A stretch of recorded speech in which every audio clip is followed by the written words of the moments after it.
And so should it be my turn? It should be. Okay. I watched Dazed and Confused. Nice. What'd you think? Well, I've seen it before, but what did you think this time? I still enjoyed it. Oh, well, good. I still enjoyed it. I thought it was. I think I enjoy it more just as like the movie ages. Yeah. Like it's just so cool to like just jump back into like a different time for a day. You know what I'm saying? Like it was just cool. Depending on who you ask. Because, you know, my cousin Jim hates that movie because of the accuracy of the film. Because he was one of the kids in that movie that got hazed. That got paddled. Yeah, he's like, fuck all that. Yeah, I mean, I don't know. Builds character. You know, they were. He's molded mine since. They were a little aggressive. I will say that. At one point, I'm like, my God, like you have like 100 pounds on him, and you're putting your whole weight into this thing. Is that Kevin Bacon? Or is it Ben Affleck? It's Ben Affleck. And I was gonna say, I forgot he was in the fucking movie. Yeah. I always do. I was like, oh, it's Ben Affleck. Looking all. I love that director though. He does a good job because he also did Boyhood, so he like also just kind of feel like Boyhood was our Dazed and Confused a little bit, you know, where it's just like this was our era, this was our slice of life. Yeah. Whereas, well, that was like an extended slice of life. That wasn't a slice. That was a small pizza at least. That was. For sure. That was like a medium pizza. True. It went over like 20 years. Yeah. Something like that. And then the person I watched it with, I was like, have you ever seen Everybody Wants Some? And she was like, no. I'm like, well, if you love Dazed, because she was like, I love Dazed and Confused. I'm like, well, if you love this, then you got to see the spiritual sequel. Yeah. Yeah. I'm like, they're just in college in the 80s. I'm like, it's fun. If you find this fun, you'll find that fun. Right. you can't not. This is the subgenre as opposed to Groundhog's Day. I would love to do one of these movies, but it forever eludes me. Like a timepiece. The fucking elusive hangout movie. Yeah. I feel like every time I've ever set out to write a fucking hangout movie, a plot starts to develop. I'm like, shit! I just wanted to hang out with these characters, but now like all this other shit's going on. And it's just you have to have something to drive the story, but like even if it is just like we're going to this party, and then it can all just be building up to the party. Because it's not like a. I don't feel like it's one of those like a. Maybe Harold and Kumar's not the best example, but you know what I mean? Where it's like, okay, again, simple. We're going to White Castle, but shenanigans happen the whole way. This is like, things happen, but they're like things that would happen. They're not just shenanigans. Yeah. It's not crazy. You're not riding a cheetah, you know, to the party or anything. No, well, of course it's just like, I wouldn't imagine these people are doing this, and these people are doing this, and it's just like, it's just a classic hangout. I feel like I get exactly. And I fucking love Everybody Wants Some. It's one of because that's where for the first time I saw Glenn Powell and Wyatt Russell. I fell in love with these guys. I was just like, and to see them blossom into their like careers today, I'm like, fuck yes. I knew Wyatt Russell was in there. Forgot about Glenn Powell. Well, because you're not here for a long time. You're here for a good time. Oh damn. Is that what he said? Well, he says it the other way around. He says, here for a good time, not for a long time. When he gets kicked off the team or whatever. But, yeah, that would be fun, though, to do just a hangout movie. They can't do simple. Maybe that's Can't do simple. We don't know that. Sometimes it feels that way. It's like, no, there needs to be more, but like there doesn't. As long as what's there is good. But where's the time loop? As long as there's a good structure, then we should be, that's all you need. Well, I feel like somebody made the argument recently about, characters in a movie. Like a good character goes a long way. Oh, yeah. And when you want to hang out with the characters, it doesn't matter what the fuck is going on. Right. You're just there for the ride. You're just there to... You're hanging out with them. You're hanging out, man. You're part of the squad for the night. Exactly. You get to have fun and love these people, and they love you too. All right. Dazed and Confused. It's been a long time since I've watched it. That's a good one. Yeah. I have 3 more. Okay, well, let's see. Let's see here, Philip. I'll hit you with Don't, what please don't. I'll hit you. I'll hit you. Watch more movies, motherfucker. Well, I guess. Let's see here. 3 more. Okay, I'll do another bundle. Real quick. So I went on. I also feel like this one's to be continued because at this point I only have a few more movies to watch, so I might as well just fucking write it out. I say a few more, but as I was saying all of this, like the number count kept racking up in my brain. I'm like, oh, well, actually, maybe there's a few more. But I went on a bit of a James Gunn marathon. It started as like a James Gunn DC marathon in preparation for Peacemaker season 2. But we also watched Superman. You said you have not finished Superman, so we don't have to get super about into it. 45 minutes in. Okay.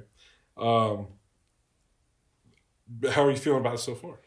I'm enjoying it. I would have finished it the night I started it, but like something went on with my internet or something because like it just like froze up. Yeah. And I was like, I'm going to bed. But I was enjoying it. Like I thought I had fun. I think it's cool how they kind of just like immerse you in the world. Like, yeah, they're superheroes, and then you're just there. And then it was, it was fun to watch. I'll be curious to see what else goes on, how it unfolds. Yeah, it's I don't know. It is cool to watch James Gunn like start kind of unfolding the DCU before our eyes. Right. Did you ever watch Creature Commandos? Nope. So well, it definitely Creature Commandos is definitely like a good like little precursor. I feel like a good little prologue to what all's been going on so far.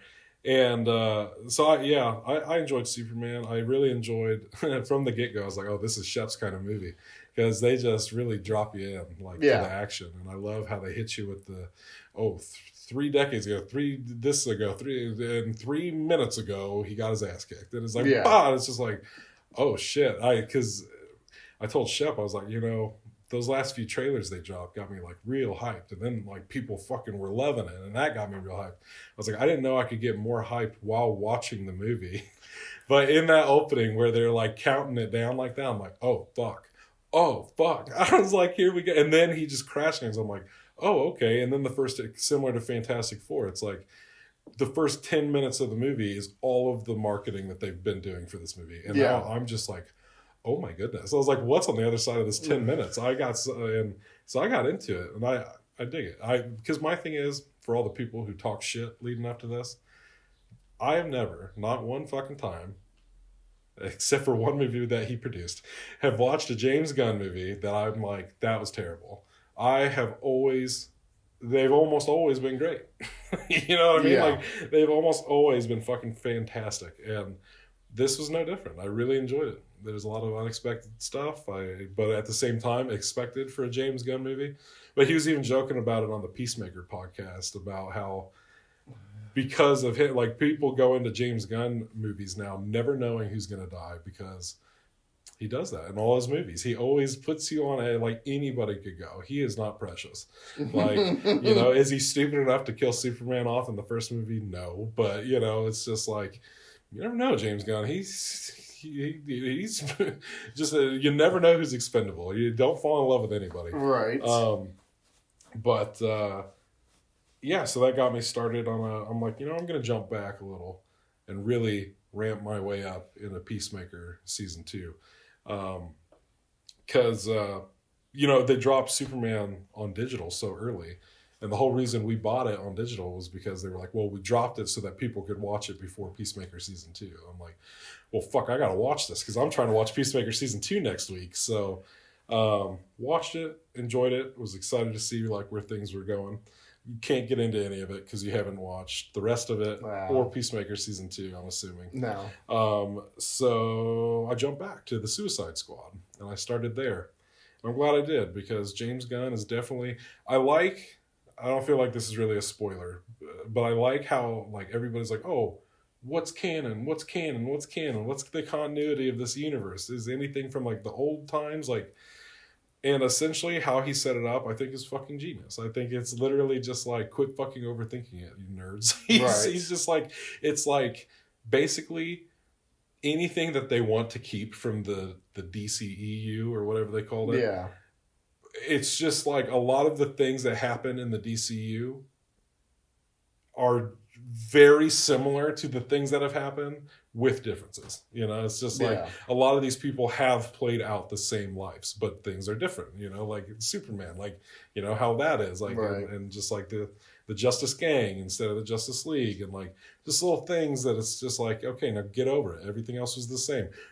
Pretty much the Suicide Squad happened. That's at this point, it's pretty much like everything in that movie was canon. But he's also gone on record talking about, like, if we got to recast somebody, we will.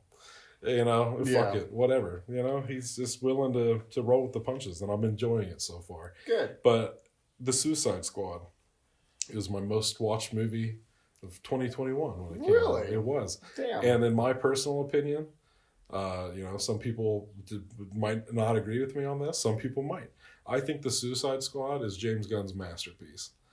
Truly, I think it's his fucking Godfather Part 2. I think the Suicide Squad is his best movie. I enjoy it so much.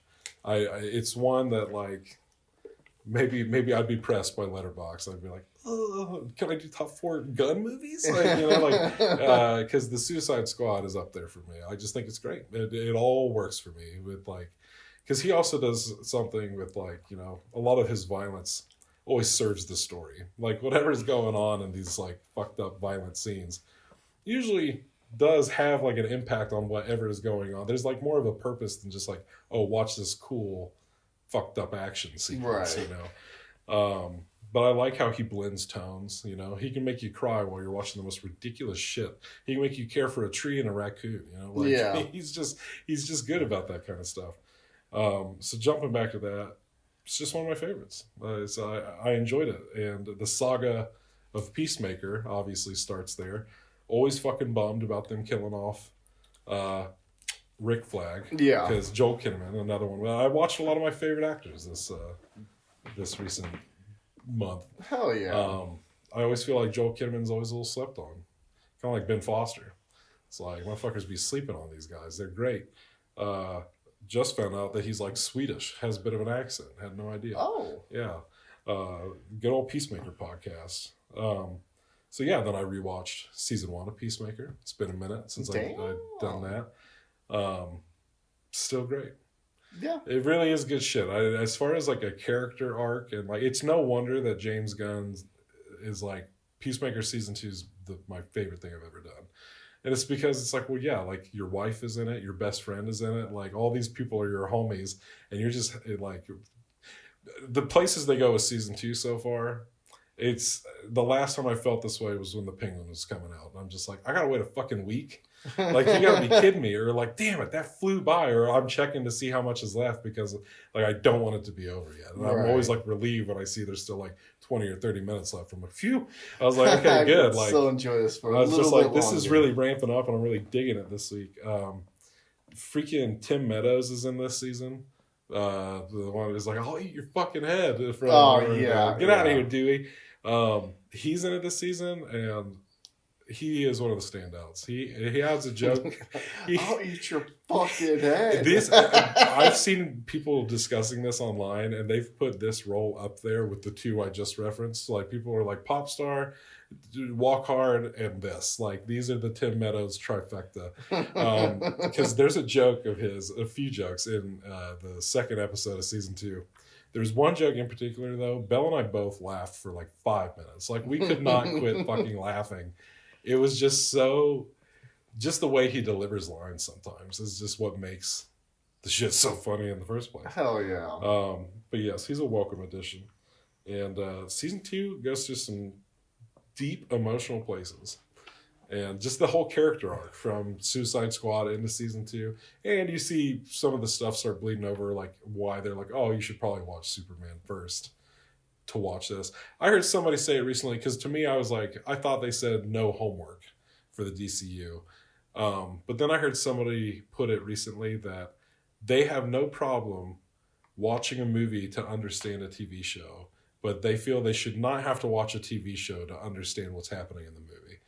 I can get that. And when he said that, I was like, yes. I was like, yes, absolutely. So I feel like that's kind of what they're going to do, where it's like, you don't have to watch Peacemaker to watch whatever movie comes next. Right. But if you do, you know, you might have like a little bit more to enjoy. Yeah. Just like the comics, you know? But yeah, I can't wait for you to catch up on all that shit. Neither can I. And I also, the outlier here is Guardians of the Galaxy. I watched the first one. Didn't get around to the next two. Gotcha. And then after that, he only has like a couple more movies, Slither and Super. Never saw Slither or Super. I saw Super when I was probably too young to understand it. I was too scared of Slither at the time. Slither was terrifying, but I've seen. Well, Slither you know recently. how I feel about a bunch of little things. Oh yeah. That's A swarm. right. You're Yeah, not a swarm. yeah. I bet you hate the villain Swarm in Marvel. That'd be your nemesis. It would be my nemesis. But yeah, I might keep going on the Gunn train because I also added in my brain with spooky season and all coming up. He did write Dawn of the Dead, which was excellent, and then he did the Scooby-Doo movies, the live-action Scooby-Doo movies from our youth. Yeah. So, yeah. I'm familiar. Play a little Lollipop Chainsaw, really just Gunn train, choo-choo. You do own it, I'm pretty sure, right? I do. I believe that was my Christmas present from you last year. Yeah. Yes. That and the Thing. Nice. That's what I bought with it. Yeah. Oh yeah, look at me go. Thanks, buddy. Yeah, I'd be curious to watch Slither during the spooky season. I'd be curious to hear your thoughts on Slither. It's interesting. I saw like an end clip, and I was like, I feel like I need to watch this movie. I feel like enough time has gone by where it's like, I can handle it. You know? Yeah, it came out in 2006. So I think it's been long enough. 20 years. Yeah. Just in time for the 20th anniversary. Crazy. Phil watches Slither. So is that all Phil you does have? Slither. Is that all you have for your gun? Yep. Put it back on the gun rack? My Gunathon. Yep. Safety on and everything. So a movie that I watched that is up there for me for one of my favorites was Silence. Oh, I did hear you mutter that to yourself when you were making your list earlier, so that's exciting. Yeah. So it's fucking excellent. It is. It's so great. And you want to talk about a masterpiece? I'd almost go as far to say that that's Martin Scorsese's masterpiece. Yeah, oh yeah. 100%. It's fantastic. I just love it. It's like my 5th or 6th time watching it now. And still holds up just as great. For a movie, I feel like for a movie, when you explain it to somebody who's never seen it, they would be so shocked to hear that we've watched it as many times as we have. Like, it doesn't sound like a movie that would, like, oh yeah, it's these priests, and it's like a 3-hour long movie of these priests in Japan, and it's just like, oh, okay, that sounds kind of boring. It's like, no.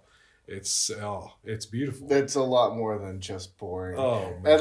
And the problem is too, like, I felt like my problem when I watched it, that wasn't really a problem, but I was showing it to someone for their first time. The problem was that eventually it was going to end and you'd have to restart it. I see it, and so it's like, I was just concerned with it being a little slow. Yeah. Because it is. And yeah, it was long. She almost didn't make it. She dozed off there for a second. She dozed off right around the time that Adam Driver dies. Oh. I was like, no. Wake up. But yes, she just wakes up to you sobbing. It's so good. Every time Kikishiro fucking betrayed him, she was like, again? Dude, there is no amount of reality television backstabbings in the world that amount to...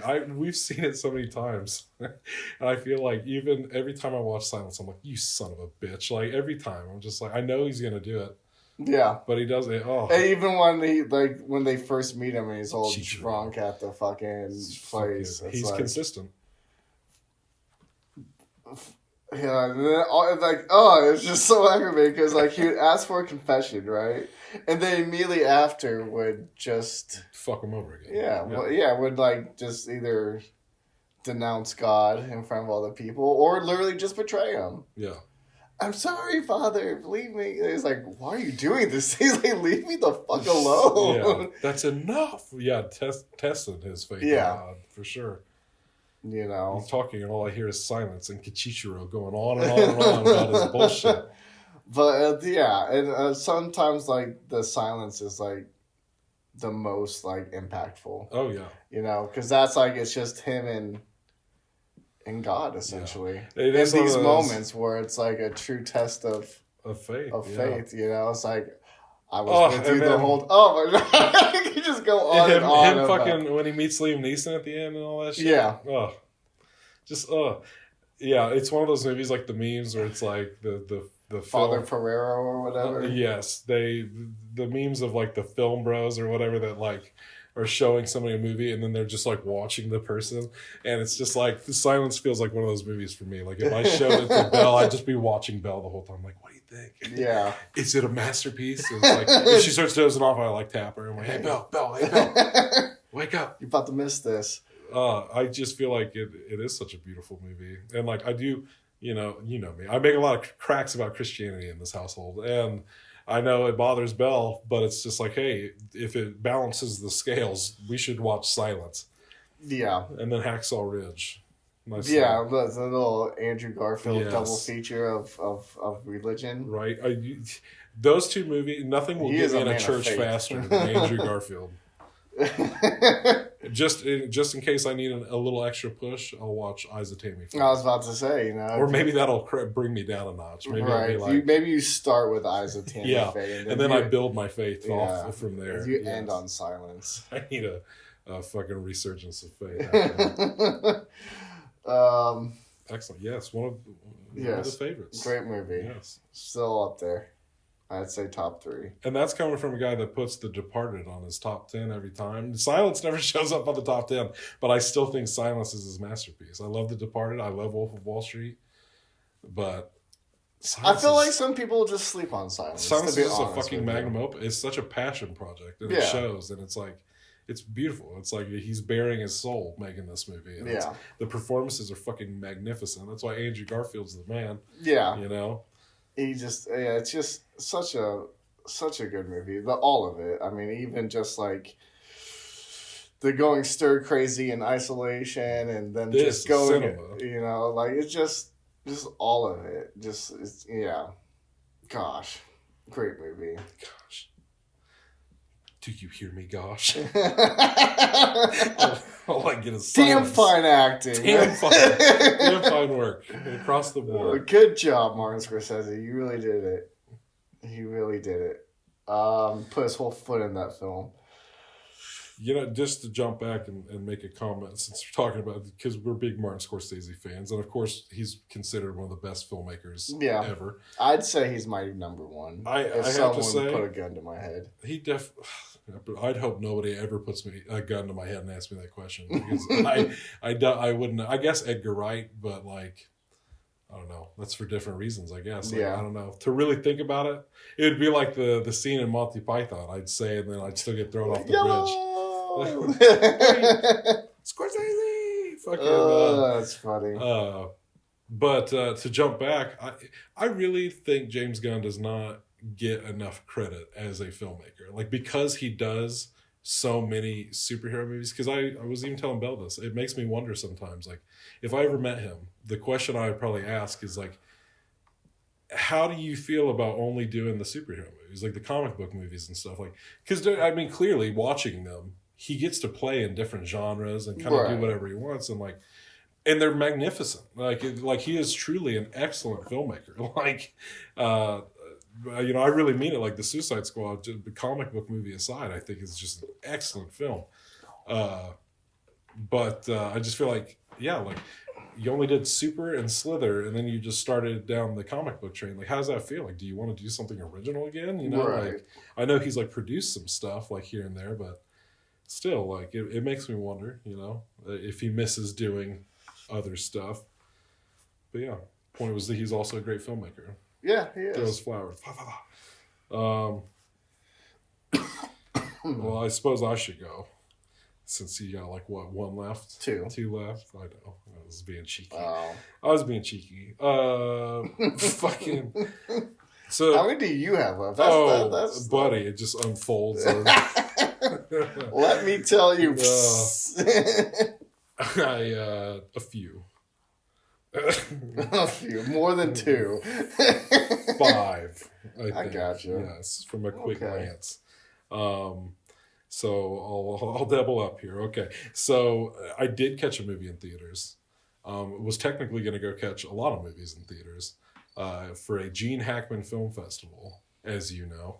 Yeah. Not the people at home, so I'm addressing you now, people at home. Or wherever you may be. Or wherever you may be, on the go, at work, Philip, wherever you might be. Threw me off. Anyways, Gene Hackman Film Festival. Previously on Phil and Chase Watch Everything, watched the original Superman with Gene Hackman. Did not care much for Gene Hackman's performance in that film. So it's a little hammy. Little hammy. And then I haven't seen a whole lot of Gene Hackman movies, but to go off of that into The French Connection, didn't feel any differently. And I really left, it was a comment I felt in my chest the whole movie, but I waited to leave the theater where they were basically having a celebration of Gene Hackman and his life and career. I waited to leave the theater to say, I don't think he's a good actor. That's just me personally, and I know that's like an outrageous thing to say because want to burn you up he's an icon. He's also a local legend. Yeah. That was the whole reason they were having it here. Danville loves Gene Hackman. Yes, of course. That's one of their claims to fame. I hear next year their festival is going to be Dick Van Dyke. Nice. So once they run out of their 5 local legends, then I guess we'll get our shot. So awesome. We'll pick up the mantle. But we were gonna see more movies that day. But one, I just started my new gig watching. Oh yeah, little kid. So it's like I was fucking exhausted by the end of the week, and the seats were uncomfortable and like all that stuff. But all that being said, The French Connection, a classic,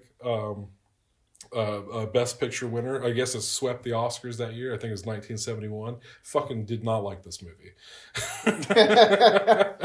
I did not like this movie. And what I found even funnier was like, I was thinking that was going to be a controversial opinion.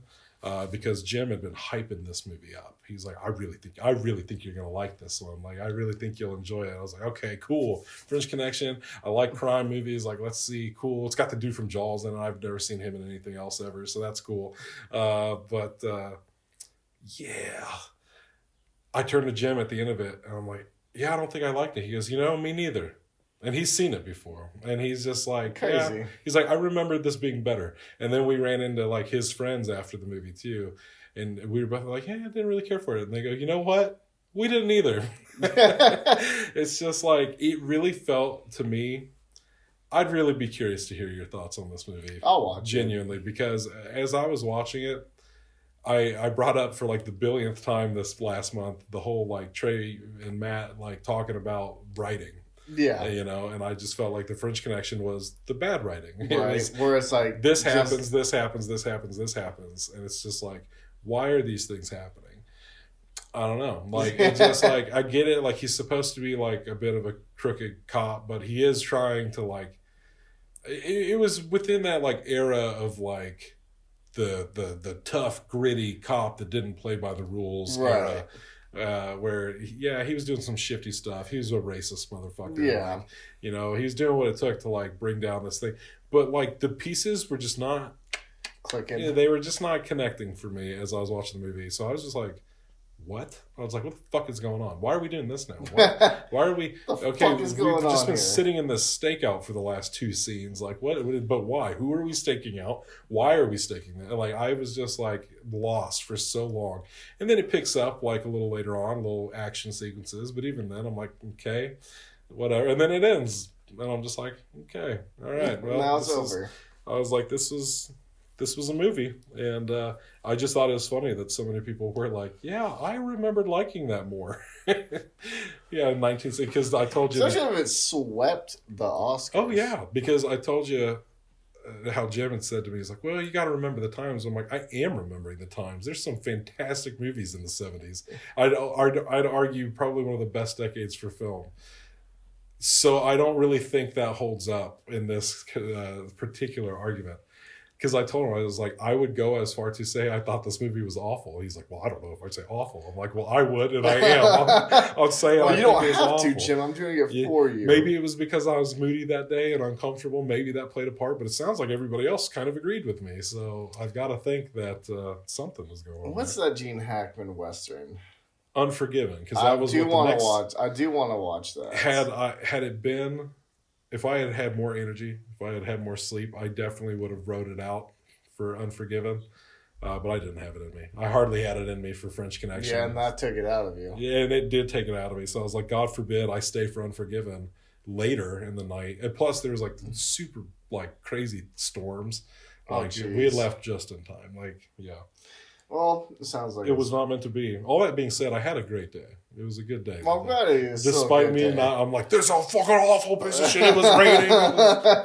No, I was uncomfortable. It was good. The story didn't make sense. Fuck it. Great time. Good time. 10 out of 10 would recommend. It's a damn fine time. Yeah, just out here being like, yeah, French Connection sucks, and so does Gene Hackman's acting. It's just like, people are going to fucking find me. Yeah, I don't know. Maybe I need to watch more Gene Hackman stuff.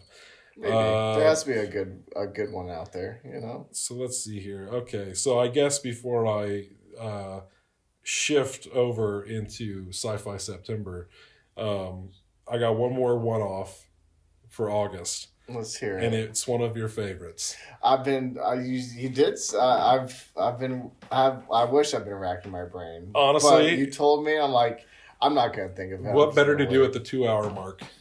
Oh, nice. Than to finally reveal the film. And I feel like when I tell you what it is, you might just have a BF. I'm going to have a bitch fit. We watched White Chicks. Belle turned it on one day, and I thought she was always into it, but I don't know this movie like other people know it. And I told Bill, I was like, well, it's one of Phil's favorites. Like, he quoted this. I know this movie better from hearing Phil talk about it than I do from actually watching. I think the last time I watched this was with you in, like, junior high or high school. Like, was the last time I saw it. Who said that but Fanny? Every single, like, line in this movie like that, I was not quoting White Chicks. I was quoting Phil quoting White Chicks. That's so funny. Every time, I'm like, I'm familiar with these sayings because Phil says these things all the fucking time. I'm going to have a BF. And it's honestly, I prefer your renditions of it at this point. Because so I'm hearing some of the lines, I'm like, Phil does it better. Phil does it better. Next time on Phil Does Films. White Chicks. I'm going to have a bitch fit. I'm going to have a bitch fit. Dear Mr. Like the back fat Betty one. Who else was Cellulite Sally? Someone throw Shamu back in the ocean. Whoa! I wish we would have done the dance. The dance? Oh, that they do at the club when we were doing our dance. Yeah. That would have been some shit. Yes, I laughed a lot. Oh, it's mother time! You want to talk about mother? Yeah, Bella had started it, and then I had made the comment that, like, you know, I hadn't really seen it like this. She's like, "Oh, well, when we come back, we're restarting this and we're watching it." And I was like, meh.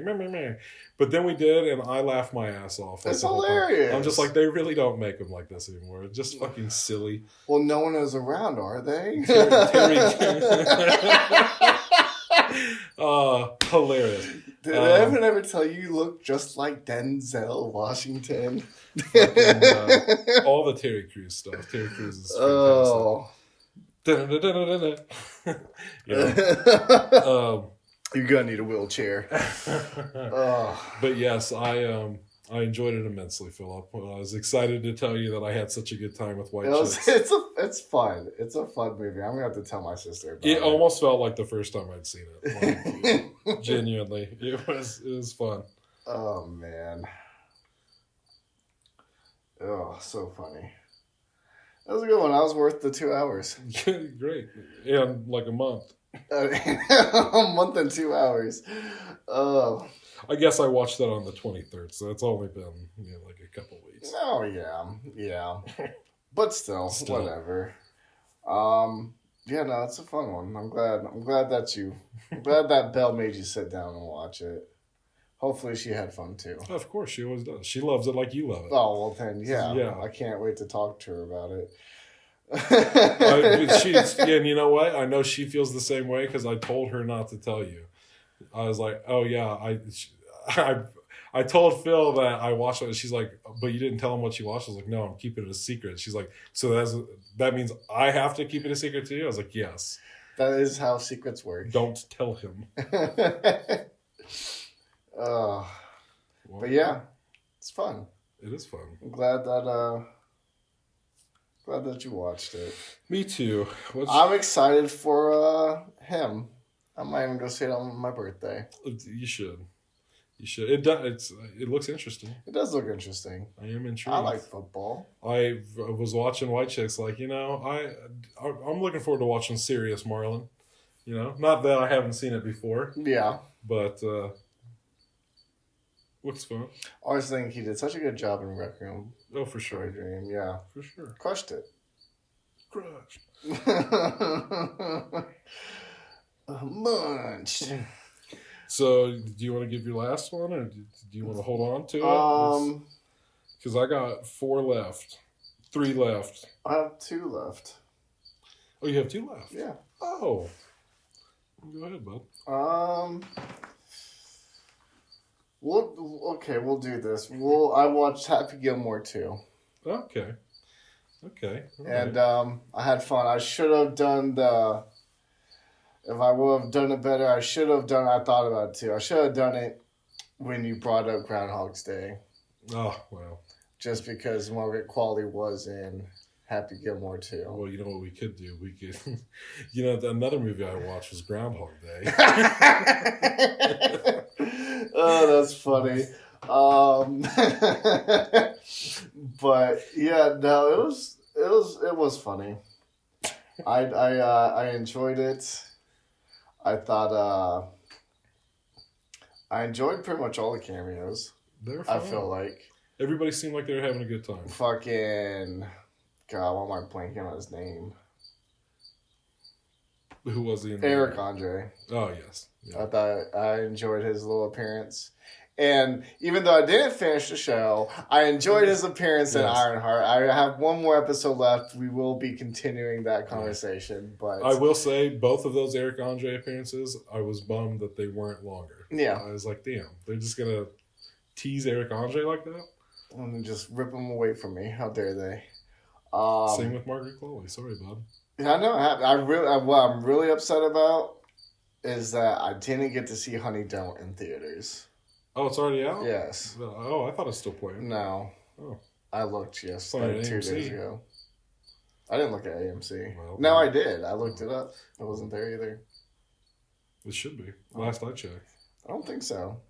Well, hey, we'll check that out after the show. We'll check that out. Yeah, to be continued with that. But I do really want to see it. I saw next week. So I saw Honey Don't.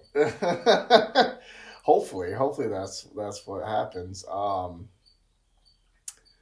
But no, so like I know I didn't get like the best reviews from what I saw when I looked it up, but I still want to see it big. Neither did Drive Away Dolls, so. Well, and I loved it, so there you go. I'll probably love this too. You're here for the lesbian B movie trilogy, of course. And then you got Charlie Day and Chris Evans. It's gonna be a fun time. Like I'm going to enjoy it. But Happy Gilmore 2 was cool. A joke that you said that you loved that I also loved was all the hidden containers of alcohol throughout the movie. I laughed every time, And what's crazy is I laughed the hardest when he picked up the golf ball and then opened it and then took the shot. I said, "Oh, god damn, that's just so funny." It's still so funny. Okay, that's funny right there. But yeah, so yeah, I enjoyed Bad Bunny. Yeah, he was fun. You saw him. Yeah, you saw him burn alive, didn't you? Yes. But yeah, so that was funny. It was funny like bringing the caddy back as like, and then he like lost his shit and beat up his caddy. He gets it. But yeah, that was funny. I felt like the thing I saw the most was the Eminem cameo, like on social media and stuff, and I felt like it was just it wasn't my favorite. Like I wanted to enjoy it. I like Eminem. I'm a big fan of his acting and his music. Yeah. I usually enjoy his little cameos and stuff. The weakest of all of his little cameos, for sure. I feel like it. And they talked about how it was so much fun, and they had like hours worth of. And I'm like, this is what you left in? Like, yeah. So, who knows? It'd be cool to it was like maybe like a bonus feature, just the whole reel of Eminem. One thing I'll probably don't. It's not set in stone, but I would like to watch Stans. I do. I almost did the other day, just kind of on a whim. Yeah, I saw it kept popping up, and I'm like, you know what? God, I might sit here and I fuck with Eminem. I'm from Michigan, I got that state pride, so. I do guess technically I've been watching South Park as well. Well, yeah, I'm completely caught up. The Paramount Plus is what made me think about that, because I'm like, you're going to sucker me in with Stans, huh? It's always Stans, whether they're Marshes or Marshalls, I guess. But also, you know what? Okay, on the subject, I'm curious how you're feeling about this season of South Park. I've been enjoying it. It's not that I haven't been enjoying it, but I feel like it started so strong, and it's just not really lived up to the season I thought it was going to be. Like, I feel like it kind of petered out real fast, I guess. Like, it's still been funny. I feel you. I'm enjoying the bits, but I felt like we were about to have, like, this heavy-hitting season, and then it's just kind of been like, whatever. They started off with a bang. Yeah. You think they shot their load too fast? A little bit. And I feel like maybe they got a slap on the wrist, and they're like, okay, well, we're going to tone it down from 12 to 11, I guess. Yeah. At least to 10. Yeah, I mean, at the same time, too, we're only halfway through the season. It is Not true. even. It is true. I thought, it's supposed to be 10 episodes. Oh, okay. Yeah. Well, I did 4 so far. Right, so. And they're doing it every other week now, too, so they're really dragging it out. Yep. I know, but I know. I know. But coming from a South Park fiend, but it's funny too that it's like, I'm not normally one to watch shows week to week, but I'll tell you what, every other Thursday morning I wake up at 8:00, I turn on my TV and my PlayStation, and I watch South Park. The first thing I do when a new episode drops. That's become my every other week right now. I'm. Thursday mornings are Peacemaker in South Park. So it's just like, I mean, I would say the second episode coming off the first one has been the weakest so far. With the ice raids.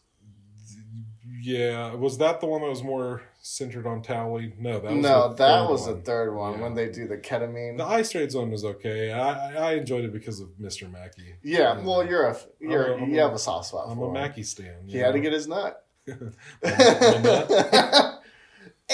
it's still $8,000. I love the banker. The banker is probably one of my favorite pop-up characters. And it's gone. Oh, just love it. I just love it. But I feel like my problem with the third episode, or no, it was the second, because they also were doing they were making fun of whoever that pot, with the master debaters. Yes. Yeah. Yes. I didn't know who they were referencing. I'm master debating in here. I'm master debating college girls. That's That's enough, Eric.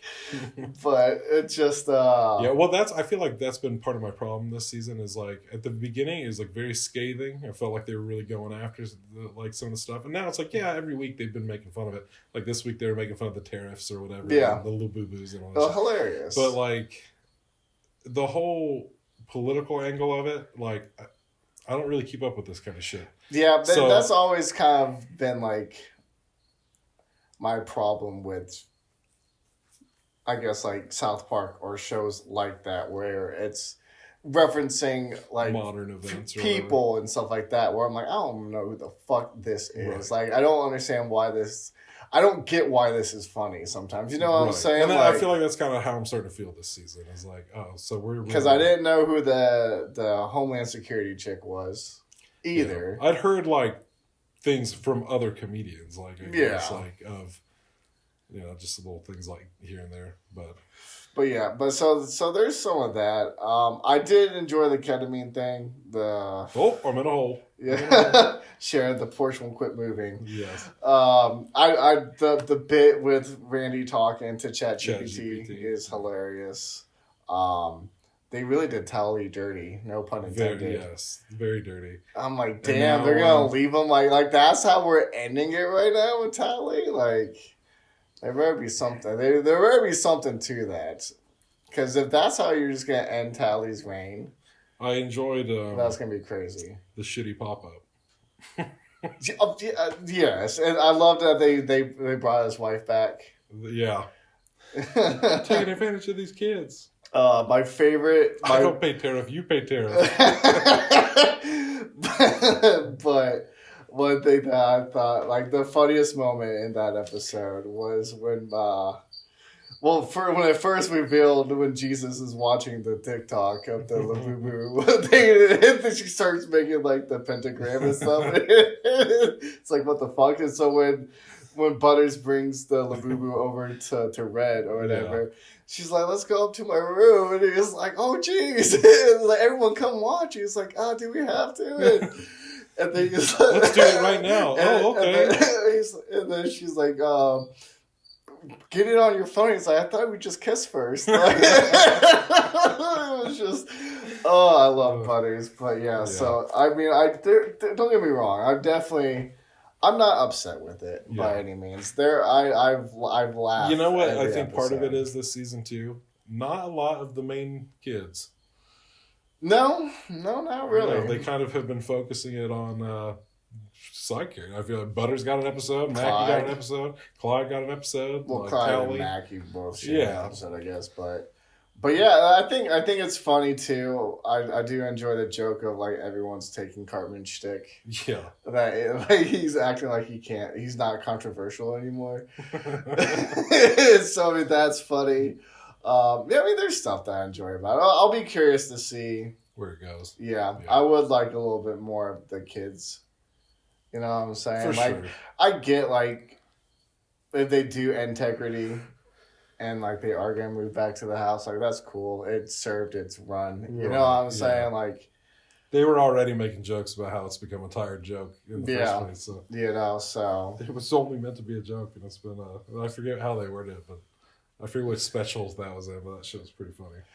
Yeah. But so it's fucking, and then he's like, oh, let's leave. And they're like, oh, thank you. And it's like, wait, you guys have wanted to leave the whole time? Like, this has been your dream, Randy. Like, we've just been supporting you. He's like, I didn't know. It's like they tell him all the time. They constantly are like, I hate this farm. That's all Shelley said for like 5 seasons. So but yeah, I still enjoy it. I enjoyed that little segue. Thank you. Hey, you're welcome, bud. It's the least I could do. Well, I don't have a segue for this one. Oh, that's okay. Just jump right into it. I don't have a segue for this one. Just a hard flip. A little outlier, because I've just been kind of watching spooky movies too. Oh, yeah, because now you're in your Sci-Fi September. Yeah, I try to watch spooky sci-fi movies. Aliens was one of them. Makes sense. We already got into that. Oh, yes, we did. But I've just been watching some spooky stuff too. I was like, fuck it, I ain't waiting until October this year. I'm just gonna start. but the new Conjuring's coming out. So I was like, the new Conjuring is coming out. I was like, you know what? I guess I'm going to do this. I'm going to watch, I believe it is out actually as of this recording. I think it's playing this weekend. So I at least watched the first one so far. This is another to be continued. Because I've been trying to sit down to watch the second one for like the last 3 days and just I got 15 minutes into it yesterday. That's funny. Yes, this is the life of a stay-at-home parent, I guess. It's chopping up a movie into 15 bits. Anyways, the first time I saw The Conjuring, I feel like I got swept up in Conjuring fever a little bit. Not quite like other people did, but I liked it. I did enjoy the first one. Yes, I thoroughly enjoyed it. I thought it was spooky. I watched it with a friend of mine at her apartment once, and we both enjoyed it. And The Conjuring 2 came around, and I feel like that's when I am looking forward to watching it again because I remembered enjoying that one, but like I wasn't able to focus on it quite as much at the time, right? Like I would have liked to. So I'm looking forward to having a little bit of time to just sit back, and I think if the fam leaves later, that's my plans for this evening is to kick back and watch Conjuring 2. Hell yeah. Saw Conjuring 3 in theaters. I saw Conjuring in theaters. The first Conjuring. Yeah. I only caught the third one in theaters. I was late to the other two. Watched them at home. And the third one, because it was in 2021 when they were doing the day and date with HBO Max. And that was one I was like, fuck it, I'm gonna go to the theater and see this one. So I went and checked it out, and I remember it just being okay. And I'm really feeling, I was so gung-ho when I started this, bud. I was like, I'm gonna watch all 3 Conjuring movies. I wasn't too gung-ho. I wasn't like, oh, I'm gonna watch all the Annabelles and all this shit. Maybe I will later, but I'm definitely not fucking watching The Nun. I can tell you that much. I've got enough common sense to not rewatch The Nun or even bother with The Nun too.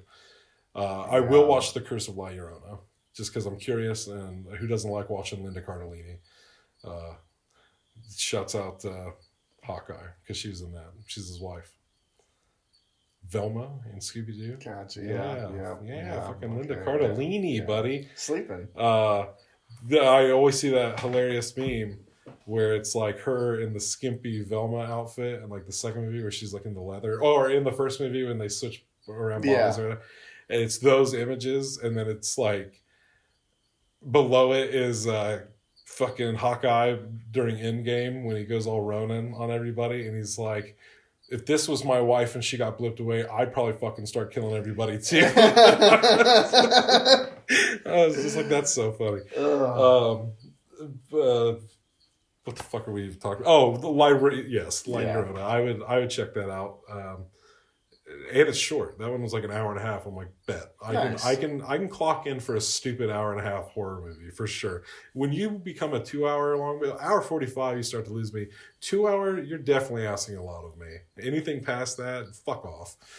If you're just a stupid horror movie that's like going nowhere, like that's way too much time to be on my TV.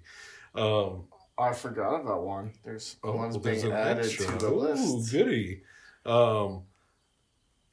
But I remember, like, The Conjuring 3 was okay. But anyways, all that to say, I was so gung-ho. I'm like, I'm going to watch these 3, and then I'm going to go see the 4th one in theaters. And I will say I'm a little swayed differently now because of the 2 reviewers I like to listen to online. They had opposing opinions. And I was like, oh. They kind of said similar things, but, like, one enjoyed it more than the other. Like, they kind of have implied that the new one's kind of a bit more of a family drama than a spook fest. And one of them wished they had spent more time being spooky and less time on the family drama. And the other one was like, hey, this felt like a damn fine way to end it. Like not like, so it's just like, he's basically saying, the ship sailed on the Conjuring thing a while ago, but this feels like a good way to end it. He said, I feel like you whiffed it with the 3rd one, and the 4th one feels like a good landing point. It's like, okay. But we had a little turbulence, and now we landed. I did start questioning. I was like, do I really want to go? I got a gift card. I'm like, do I really want to use my gift card to go see that when there's all these other movies out that I definitely know I want to see, like Weapons or Caught Stealing or, I know there's other things. Honey Don't. If you're Phil. Only if you're Phil. Only if you're Phil. No one else. Yeah, Margaret Qualley's family's learned their lesson. They don't go to her movies anymore. That's funny. But the guy who directed The Conjuring 3, La Llorona, and The Nun 2. I'm like, not a hot track record. I was like, that's not like, I'm going to rush to the theater to see this. I say all this, I will probably still go see that fucking movie. I will probably still at some point or another. But I'm like, it's not like I've seen all of them in theaters. It's not that it's necessary. Yeah. I just feel like it's been a minute. One, since I've actually like went and seen a movie in theaters. And two, since I've seen a spooky movie in theaters. I'm just kind of ready. I can't tell you the last time I saw a spooky movie in theaters. It's been a little bit for me. I'd have to... Probably what, Terrifier 3? Well, Until Dawn. I saw Until Dawn. Yeah, so that was probably the last one I saw. Who was the last? You saw Sinners. Yeah, that is true. Yeah. That was a horror movie, I guess. A horror movie? What a classic joke. Anyways. Yes, The Conjuring. The series as a whole, I feel like is overrated. For sure. Yeah. Not my favorite like haunting movie, I guess. But it did get me thinking, what are my favorite haunting movies? Like, I'd probably say like Paranormal Activity. Yes, definitely. The Paranormal Activity franchise would be on there. Woman in Black would be on there. I never saw the second one. Neither did I. Felt like one of those. I'm telling you, dude, I think we also said this last year. The year of the sequel. Yeah. Yeah, where we just watch all the Sinister 2. I never watched Sinister 2. No, I felt like I just wanted to keep Sinister. Which is how I felt about Woman in Black. Yeah.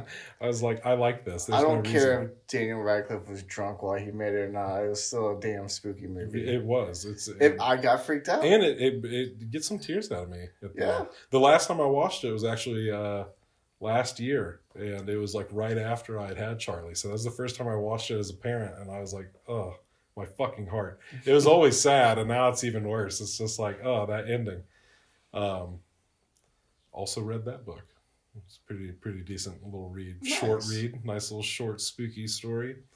Fun stuff. But not really my genre. Like the things that go bump in the night kind of thing. Or I was thinking about it like as far as like demons go, because The Conjuring is mostly like demon shit, I guess. Yeah. And that whole genre of like demons and exorcisms, like I'm not saying there's not ones I enjoy. There are. Or like Deliver Us from Evil, which I am watching by the next episode. I can tell you that much. Oh. It also got me thinking, and I guess we'll have to talk about this on the next episode if I get through the movies I want to watch. But they always talk about James Wan being like the modern master of horror. He's got a lot of good ones under his belt. Obviously, started a lot of big franchises like The Conjuring, Insidious, Saw. Yeah. He's got a great track record. He started a lot, yes, and then just let people run with them. Yes, but in my opinion, I think Scott Derrickson is probably one of the Deliver Us from Evil is fucking terrifying. Sinister is like the scariest movie I've ever watched.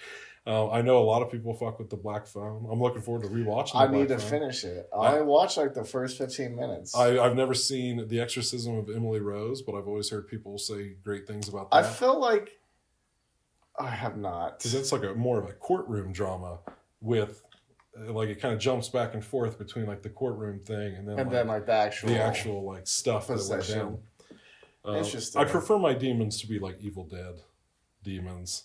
Where it's just like, they're demons, you're fucked. What are you going to do about it? Like they're here to run amok and just fuck shit up because of the pure pleasure they get out of it. One that I felt like I enjoyed when I watched it was A Haunting in Connecticut.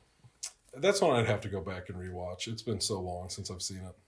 I don't know if I'd rewatch Chef it. said that was the one that made his kid to quit watching scary movies. That was the one that did him in. Because he was talking about his intestines like flew out of his mouth. And, it looked like intestines for sure. Yeah, I think it was like smoke. I don't even know because I know it's like on the cover. Yeah, it was intense. But I don't know. I enjoy things that go bump in the night, but I feel like it has to be. I'm like particular Yes. about it. I hate the trope that goes along with that is like those just like jump scares where it's Yeah. like, oh, something's behind you, and Right. it's like, and you're like, it's the mirror shot, so you're seeing like I just feel stuff like that. I'm just like, that's what these movies are. It's the subgenre of the jump scares, Bill. yeah, It's just I was like, sometimes, so there's part of that where I'm just like, but I feel you. if you can do it good, then I'll fuck with it. I mean, I like the Paranormal Activity movies. Oh, for sure. But I think that's because they took more of like an interesting take with like the camera. Or like sometimes the ones that are like, is the house haunted or is it something else? Like sort of things. And like, I don't know. They're just kind of. But that being said, even watching The Conjuring, I kind of was having a bad attitude going into it. But like, I watched it, I was like, oh yes, now I'm remembering why this movie spooked me out in the first place. Because I'm like, there'd be those scenes where something would happen and I'd just get fucking goosebumps. Like just the hair on my neck would stand up. I'm like, I started just to feel alive. Oh, that one always gets me. But just to feel the thrill of being alive, I watched on YouTube like those like paranormal caught on camera videos. Oh, don't do that. Oh, dude, they scare the shit out of me. They're so freaky. That's the whole point. I was watching them. I was like, scary movies just don't do it like that for me. But like, I'll watch these, and I'm like, even if it's like a hoax or like I could see how it could be fake, sometimes it's still just like in the off chance that it's not. My whole spine is just frozen. It's just chilled to the bone. It's like I don't want to like go to sleep tonight. Yeah, so it's the type of stuff that I'm like, maybe I shouldn't watch this. Maybe this is what people talk about. I think too, like the line between that is, it's like, I know a movie's a movie, right? I don't know what the fuck that is. I don't know what the fuck that is. You know what I'm saying? It could be real. It could be not real. I'm gonna tell myself it's not real because fuck me if that is a real thing. You're like, no, I get spooked easy. I don't. But on the flip side, I'm gonna pretend like it's real, so I don't be fucking around with things I don't need to be fucking around. Oh, I just, as a rule of thumb, I don't fuck around with things. Everybody has their line. Like I don't fuck with. Some people won't even watch like The Conjuring and stuff, or Paranormal Activity. Because they don't even want to invite an evilness into their household. But I was telling Belle, because she's kind of one of those people. She's willing to like. She's been exploring the horror genre lately. But she has said she's not a big fan of like this specific kind of thing, like The Conjuring, like with the demons and the ghosts and stuff. And she just it makes her uncomfortable. And I'm like, I get that, But at the same time, I'm watching The Conjuring the other day, and I'm thinking to myself, I feel like you got to watch these movies so that what not to fuck with, because demons can be tricky. But so when you watch the playbooks and it's like, oh, I know their tricks. You're not going to get me, or at least you got to work harder. And I feel like, and what fucks me up the most about like haunting movies is that either they are real or like based on like true stories. It's like, fuck, this happened. Like this could really happen. That's like I don't fuck with Ouija boards. Right. I'm not. I don't go into cemeteries at midnight. I try to do things to keep my side of the street clean. I feel like Chase and Shep is vaguely accurate, because Shep would just gung ho be like, yeah, let's go get the Book of the Dead and read out of it, because that's just Shep. He'd get us into some shit in real life for sure. But I feel like, similar to my character, dabble in it just enough to fuck around by accident and read the wrong thing or something, like because unlike I have gone to the cemetery at night and stuff. I never have. I'm not looking for trouble. I'm just looking for ghosts. But that's bad enough for some people. But I draw the line at like a Ouija board. Like sometimes you don't know who you're inviting in. It's the difference of, I'm not inviting shit in. I'll go to where they are. I'll see where you're already here. Yeah, now you're crossing into their territory. They might not like you. On some Coco shit, I end up in the underworld. Just fucking, that'd be crazy. Human! They keep sending me back, but I just keep coming back. I want the guitar. All right, so what was your What? Oh, I guess I could talk about my the one I added. Let's do it. It was Chucky, the TV series. Ah, finally. I The whole did, series? well, just the first season. Oh. I know. I'm sorry. Okay. I should have put season 1 next to it. But yeah, no, I did finish. I did finish it. Great. And? I liked it. I felt like there were some moments that Philly thought it was silly.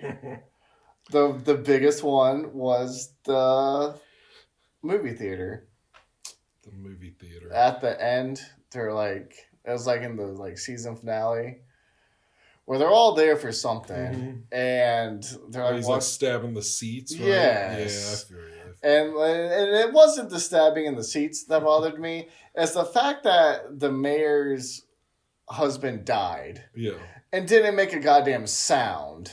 You're going to tell me you're getting poked up the ass and you're not going to yelp or something? You know what I'm saying? Like, you're going to just not even quietly take it? Like, that just kind of just rubbed me the wrong way a little bit. I'm like, it's one thing if you want to start stabbing people under seats, but don't act like it's not going to cause a commotion. You know what I'm saying? It's like, okay.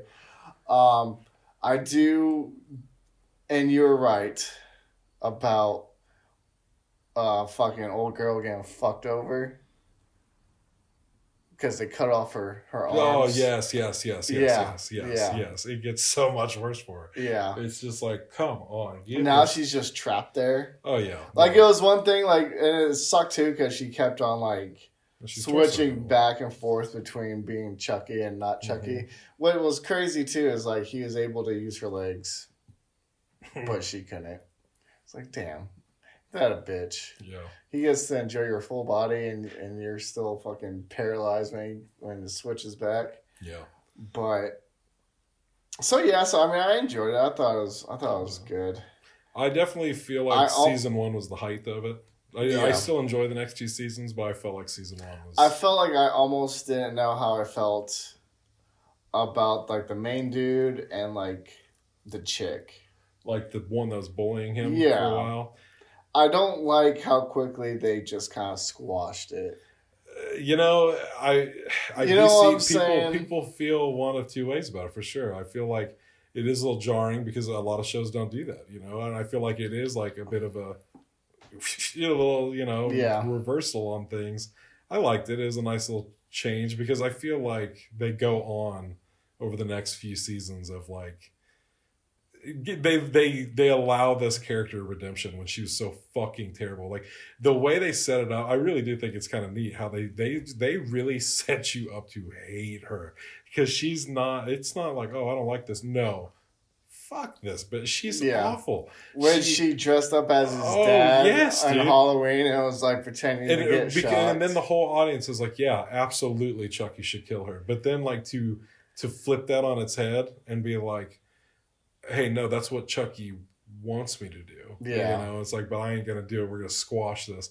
And then over the course of the next few seasons, they still kind of like, they become a tight little trio, you know? Yeah. And it's interesting to see how their characters kind of progress from there. But yeah. I feel you. It's a little jarring. It was. I felt like because she was being a total bitch.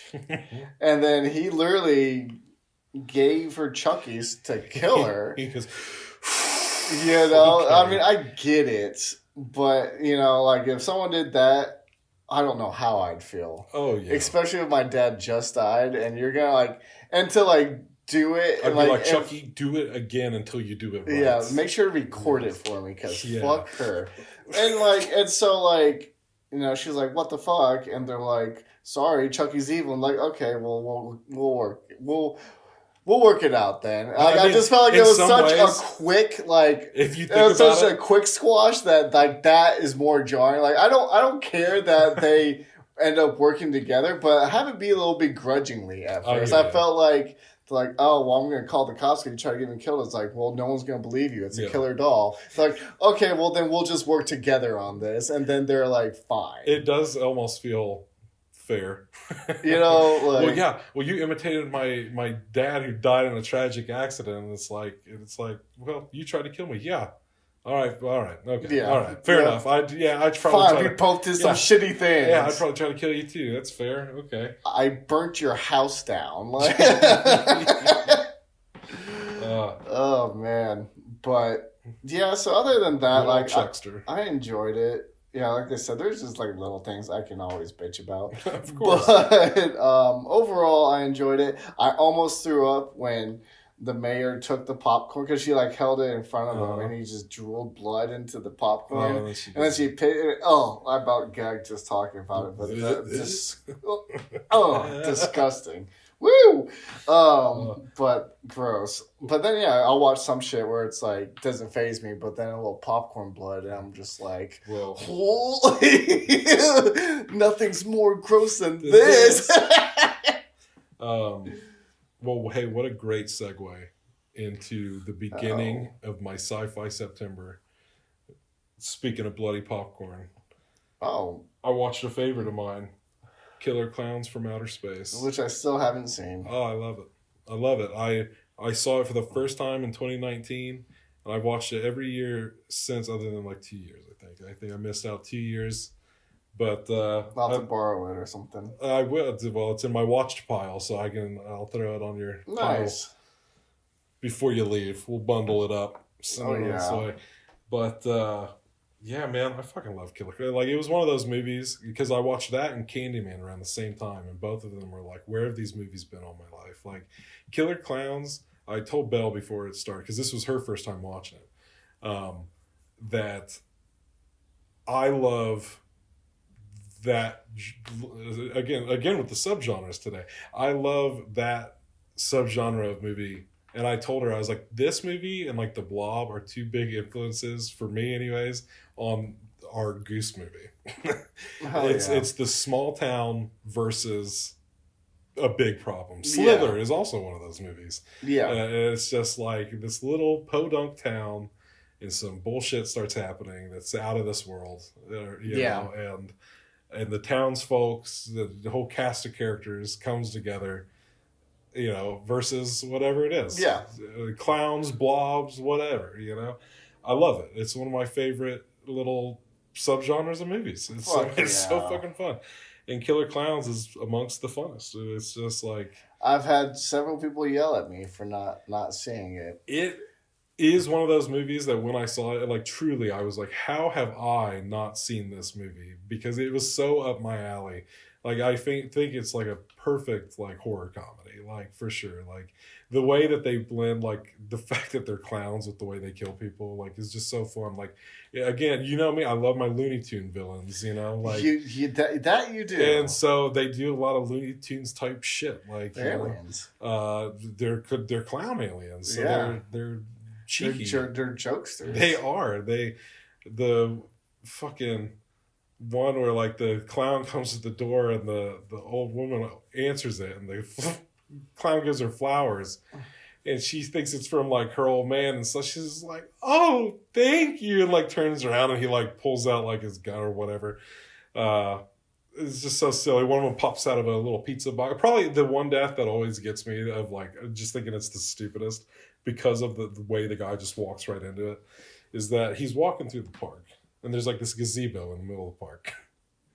And like this guy, I'm like, who the fuck walks through the park in the middle of the night and it's like, oh, look, a puppet show, like a little marionette kind of thing, or it's like the two little puppets hitting each other over the heads with the bats and shit. And like he comes up and he's watching and he's like, oh, and it's like, and he's laughing his ass off. He's having the time of his life. He's probably fucked up, dude. He's probably on some drug. He's just like, I mean, he's like knee slapping, like loving it. He's having the time of his life watching this thing. But then like one of the little puppets goes down and pulls out the little ray gun, shoots the other puppet, and it disappears. And he's still kind of laughing, you know, but then like the clown just stands up and like points the ray and he's like, oh, and then fucking gets hit. But they turn into like these cotton candy cocoons. And they've got like popcorn that like, it's like killer popcorn, and will like fly out after them and stuff. And my favorite bit though is like, when they're looking for somebody, when they escape the ship, the clowns walk out of the ship, and he pulls out the balloon and he fucking ties it into a little dog, and it starts sniffing the ground, and he's just like, and That's it's such so like funny. it's such like an easy effect. Like that's something you'd see in a Chase and Chip thing. Like it's such like they're obviously just moving the fucking dog, but they added in the sound effects of it barking and shit. Right. It's so ridiculous, but I love it. That is funny though. It's a fun movie for sure. But yeah, I was like, you know what? This is going to be the kickoff for my Sci-Fi September because nice. I do kind of, it's almost the movie that kind of originated Sci-Fi September a little bit. But then I followed that up with Aliens, but we talked about that.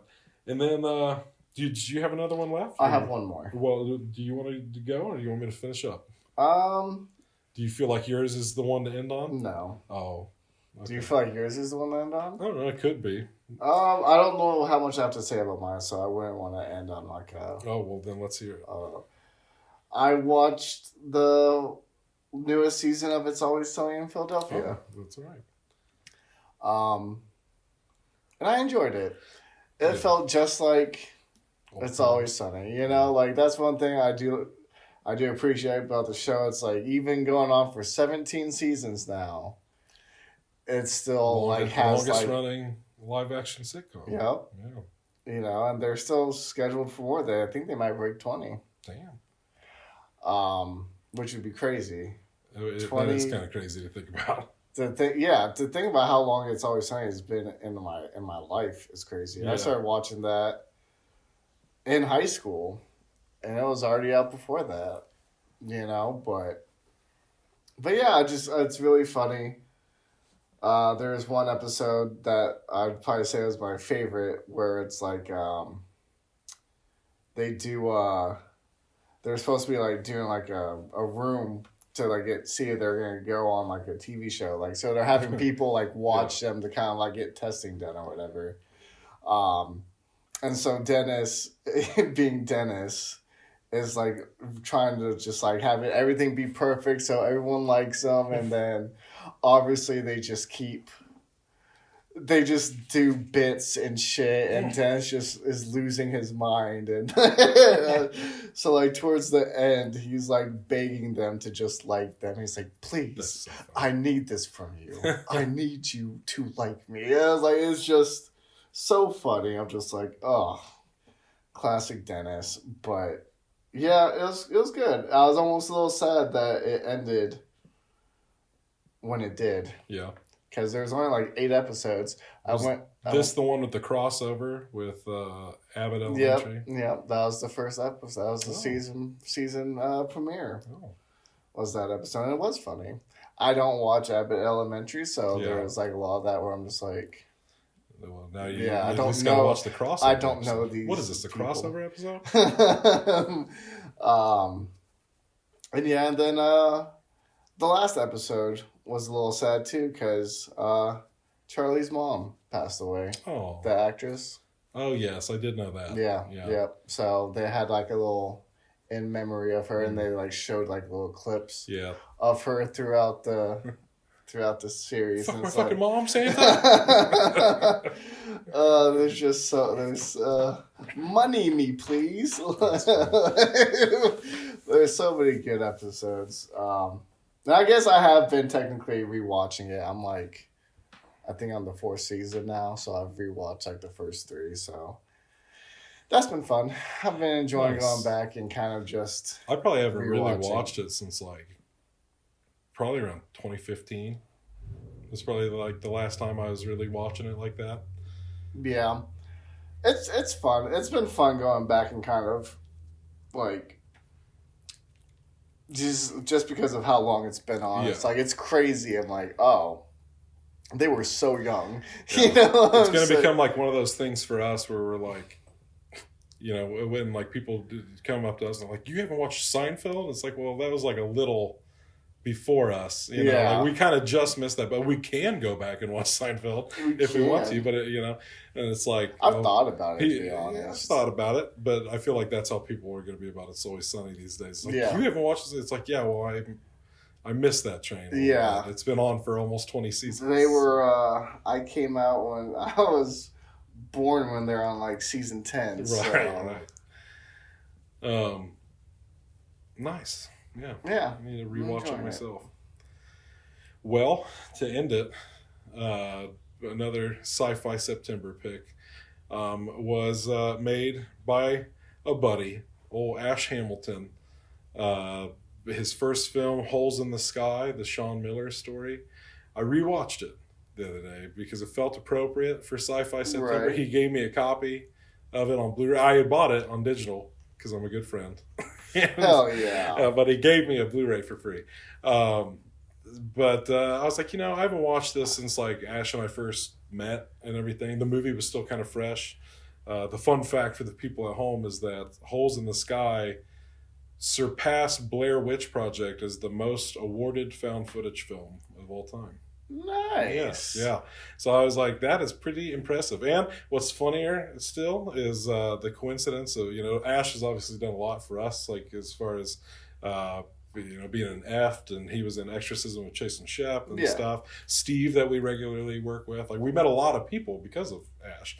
But Ash also grew up on the other side of the town we're currently in. That's crazy, too. He's from right here in this podunk little town as well.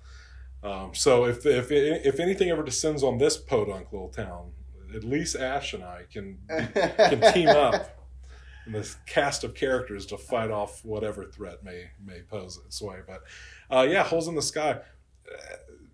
Admittedly, the first time I watched it, it was one of those things. I struggle with this sometimes when I watch movies made by friends, where it's like you want to be honest, but also sometimes you might not have cared for it very much. Right. So you don't want to be too honest. And it's not even that I didn't like it. I did, but I did have my reservations of like some of the digital effects sometimes were like a little corny. Right. But I think my biggest problem with it was I was too close to it at the time, like knowing Ash and everything, and having just talked to him and all that stuff. Like, Train. Train. 3 hours later. I don't think any movie we watched had a train in it, did it? I don't even know. I'd have to check. Checking for trains. So far, no. I can't think of that. I don't think there is. I don't think so. One for me. I guess there's a train in The French Connection. Okay, well that's there's a bit of a little foot chase that involves a train. Well, it turns into a car chase. Hell yeah. Well, that counts. We'll take that one. Yep. Even if there's any more, fuck them. We only need the one. Yes. Holes in the Sky. Yes, Sky. Holes in the Sky. So yes, I think it was one of those things, and I think this applies to everybody, because it also is kind of like some of the stuff we make where like, obviously the people you show it to are the people who you're close with. That's usually who you show your stuff to. But like there is that thing of like, even if you're playing a character, they're like, that's Phil. That's Chase. That's, whoever. And I feel like I kind of had that a little bit when I first watched it. I'm like, well, this is Ash. And that person's from down the street, and like they made this movie, and it's found footage. It's more of a mockumentary. And it follows like the story of this abductee, Sean Miller, and I always kind of clowned him about like people believe this movie. Like there are genuinely a lot. You can even see it on IMDb. There's a lot of people who truly believe that what Ash made is a real documentary that happened, and. At the first time I watched it, I always thought that was kind of funny, because I'm like, who the fuck is watching this thinking that this is like a real thing? My second watch, I started to see it because I felt like I was able to just watch it as a movie. I watched it out here in the middle of the night, which added to the spook factor for sure. Hell yeah. And I was able to really just get into it. And honestly, the acting in it is great. And it is so convincing that honestly, if I was watching this and the moments where there are like the effects that happen were more seamless or whatever, like you might have a fourth kind on your hands. Right. You'd be like, God damn, like this happened? Like, is that guy okay? But apparently still worked for a lot of people. And I get it. I do. After watching it the second time, I totally get it. I totally get it. Add this to the pile as well. I will. I think Ash did a great job. There's a reason that movie did have so much success. Slow burn, it's not going to be for everybody, but that's also like, nature of the beast with found footage movies sometimes. Yeah.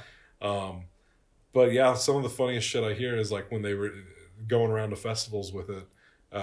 Sean Edmondson, who plays Sean Miller, him and his wife are there at these things, and Sean's standing right next to Ash and Steve and whatever. And they're like, people would come up and they're like, "Did you ever find him? Did you ever find out what happened to Sean?" They're like, he's right here. He's standing right here. You know, and it's just like, it's just a movie. It's not real. And people are like, what? Like, just completely mind blown. That's crazy, though. Hey, I'm impressed by Ash in that regard. Like, I truly am. And watching it the second time around and like truly just immersing myself in it, I could see how if I did not know these guys, if somebody had even told me like this is real, this is a documentary, not a found footage movie, I probably could have been bamboozled a little bit. Like, I think the effects would have made me be like, Are you sure? Are you sure? Because that seems pretty cheesy. But you also got to remember they made this on a shoestring budget too. Right. So like, you know, it's not fucking Close Encounters of the Third Kind. But even watching it this time around, it's like those moments aren't as frequent as I remember them being on the first viewing.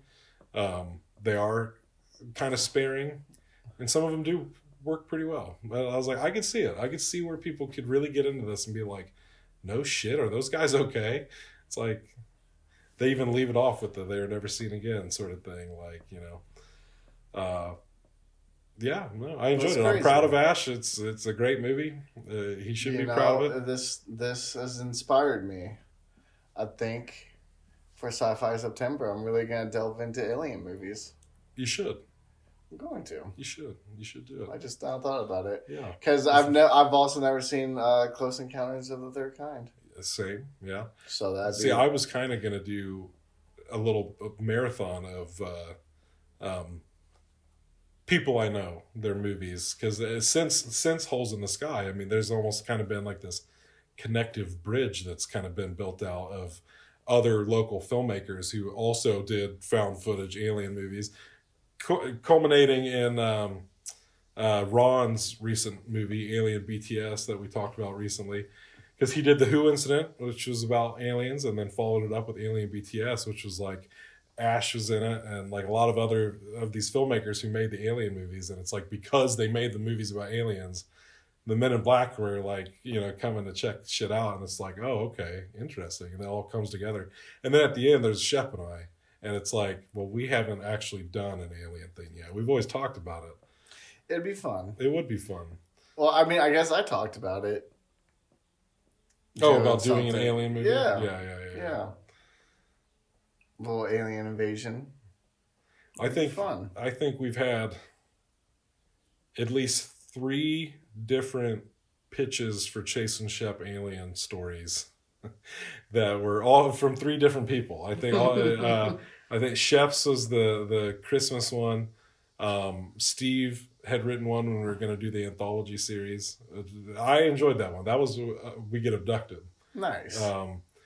And then I had the one where we like have doppelgangers that are aliens who like we really fuck over and kind of make enemies of. Yeah. At one point. Well, I think I remember you telling me about that. Kind of throw them under the bus a little bit, but yeah. But yeah, Holes in the Sky. Yeah, I'd recommend it. It's on Tubi and stuff, along with Eft and The Who Incident. And all that good stuff. Or Found TV is a big hub for a lot of these movies as well. But yeah. Hey, that'll do it. Hell yeah, this is episode 34. I don't think we ever even said. I think 35, because I remember stopping on a weird one. I think we stopped on 34. I thought I looked before. Unless it's 33. I don't know. I always argue with you on this, and then you're always right. So. Oh no, I was right there. Oh no. Let's see. Oh. Don't leave me now. Has to. It's 34. Oh well, hey, this has been episode 34. Film and Chase Watch Everything. Yes. The big catch up. Off hiatus, going into spooky season, Sci-Fi September, Year of the Vampire. Hell yeah. Shit to be continued. Approaching a year. Crazy. It is crazy, bud. I was just thinking about that earlier. I was like, damn, like we're like in the home stretch. Oh, yeah. Like in like a couple weeks we'd be at It's true. But, so maybe we'll do something fun. Something a little special. Yeah. Yeah. But yep, this is I've been Phil. I've been Chase. And we'll see y'all later. Peace.